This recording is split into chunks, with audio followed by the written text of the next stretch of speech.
Yeah, so once again, we're going to look at Messi's toe drag feint. So here is the clip. And as I mentioned before, as Messi comes here, I think there's like a slight hop with this left, and then I guess a little bit of a hop, just not too much, but just enough to do this with his right foot, and then he taps it with his toes, and then you see it just grazes the ground, but it's just enough to give him the leverage to move there and like extend the leg and do that feint. Um, I mentioned also before he doesn't stay on the ground too long. In fact, I think it's just the front part of his foot. It's not like the whole foot that goes down.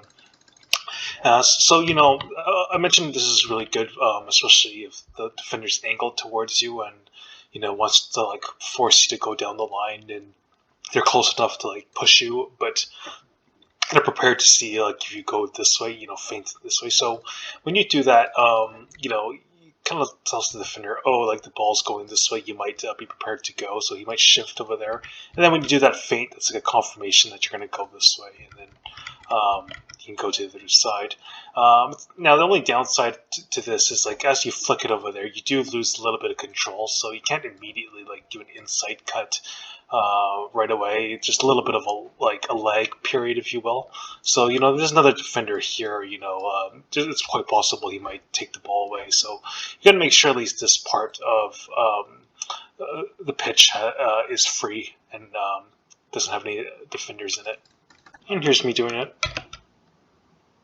So like Messi, kind of like do a slight hop with the left. It's not too much, just to prepare for the right, just to do a bit of a hop because I don't want to, stay on the ground too long after I take a touch. So I touch with the inside part of the toes. Now, I find what's really helpful is, you first touch the inside of the toes and then, my like ankle goes down. So like initially, like, it doesn't look like it, but initially like my foot's like this. And then as I touch it, I kind of like want to like bring it down, like, so just to emphasize the point, if you're the defender reading me and you see me coming, and see here, I'm kind of like positioned. It looks like I am prepared to do an inside cut this way, and then I touch it.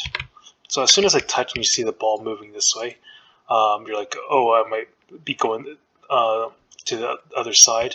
And then when I do that feint, that's confirmation for you to think I'm going this way. So it's actually pretty good because I find like a lot of the defenders, sometimes they occasionally even just like fly over there, and I've got all the space to go forward. So it's a move I definitely am starting to use a lot more often.